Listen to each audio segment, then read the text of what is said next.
Hey guys, Pez here with another VOD on how to beat Zergs, and today I'm just going to be analysing the Blink Stalker Sentry build that's become really popular in Korea lately. I think Stats is the one who's really been influencing it. I'll just turn the volume down a bit. Okay. So yeah, Stats has really been, making this Blink Stalker build work with like a +2 blink timing. You don't have to hit that timing, but well, I'll go into depth about whether you should be moving out with it or not later on in this game. But this game I open up with a similar expand that I do in my last VOD on Overgrowth. I basically just do a gasless 1 gate expand. And if you want to learn more about that, you can watch that VOD, but I'm just going to skip past the early game for now. And get up to the later stages of the game.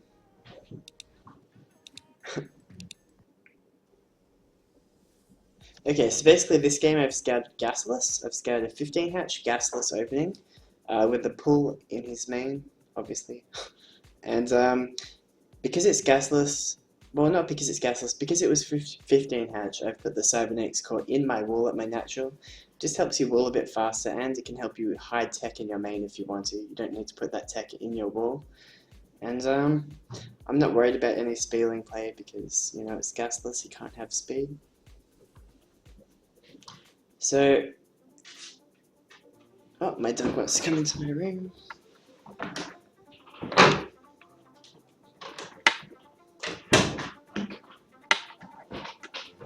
So we've got the mothership core in the Zealot building, and on this map it has a very big natural to wall, and there are also rocks in the other spawns, so that Zerg can do like these big 2-base roach lane pushes that sort of break the rocks and then barge in through like the place you haven't walled.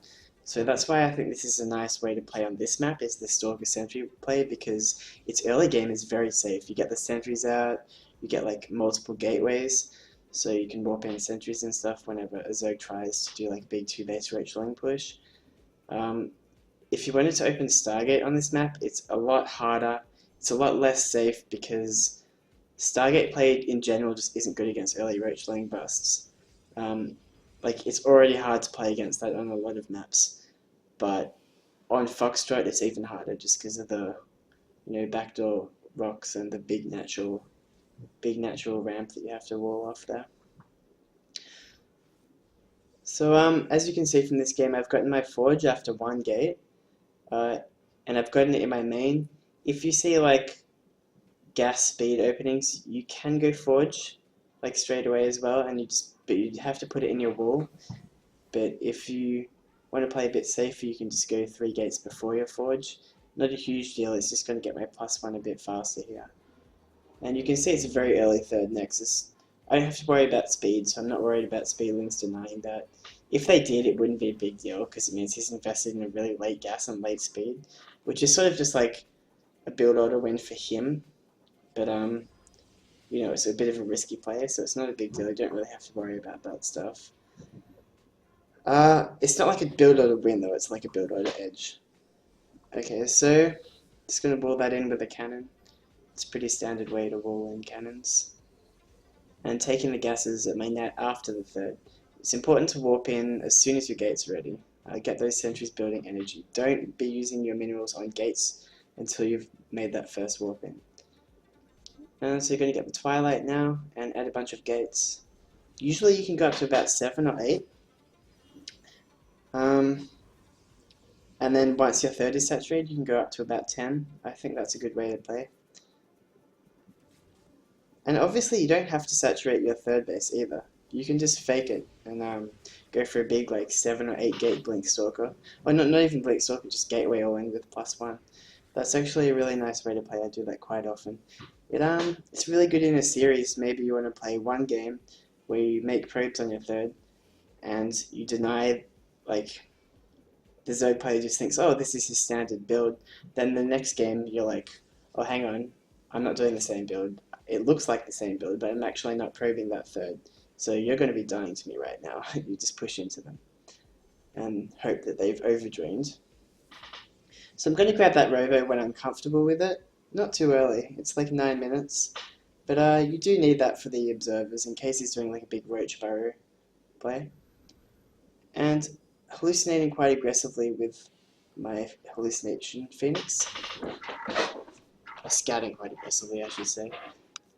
And you can see on his third he had no drains, so I was like, ooh, that's a bit scary, but he didn't have gases there either, so I thought he could be doing like a roach play. But I felt pretty comfortable against that with how many force fields I have as well. So I see a bunch of links there. I'm like, okay, he's spending a lot of minerals here, but he hasn't been spending his gas on anything. He has that roach run, but I haven't scoured anything that indicates gas usage. So I'm thinking that he could be going Mutalisk right now, or he could be going Hydraling. Either way, he's probably not going to be doing like a big 3-base bust on my third. And so that's what prompts me to move out here. I'm like, okay, he has a bunch of lings, you know, I'm not going to run into some huge army in the middle of the map. And with that little warp in of Stalkers I did there, that's a hotkey trick that you can learn from Jack Attack. It's called Rapid Fire Warp-ins, I believe. And it just means I can hold down the key and it'll instantly like left click for me, so I can warp in Stalkers very quickly. That's really handy to have as a Protoss player. I have it for both Zealots and Stalkers. And there I see Mutas with my Observer, so I'm definitely thinking it's a good move right now to push in. It's 11:30, I have quite a big army, so my mechanics have been quite good this game. And I'm just going to warp in Stalkers in my main just in case he tries to do some harass. I actually don't need that many Stalkers there. I could probably just warp in like 8 or so, but I end up warping in a few more that I need, I think. And here I'm just going for some force fields. You want the Zerglings to not get into your army, and then you can just fight the Mutas head on. That was a really bad set of force fields though, didn't need them. These force fields are a bit better, still not the best control for me, but then I blink into the Muta and force field a few more times, keeping on macroing at home, making a warp prism. And now we've noticed he's going back into Hydraling.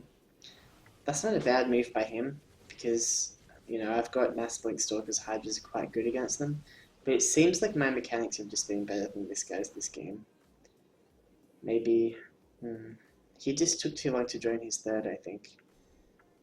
So I have that Robo Bay to deal with those Hydras if I ever need to, but my economy is so big right now, I don't even need Colossi. I think I can just overwhelm him with Stalkers. So just doing some cute blink micro, and blinking forward when he tries to retreat. It's a good way to pick off extra Hydras, and spotting with the Observer there. Get in there while the Spine's burrowing. And you can see it's pretty one-sided from here. So I mean, the way you play this stats build is quite nice. You use hallucinations to scout constantly your opponent, and you try to identify what he's doing. If he was going like Mass Roach Hydra, then I'd be able to stop it by just making Mass Blink Stalker sentries with good upgrades and force fielding well.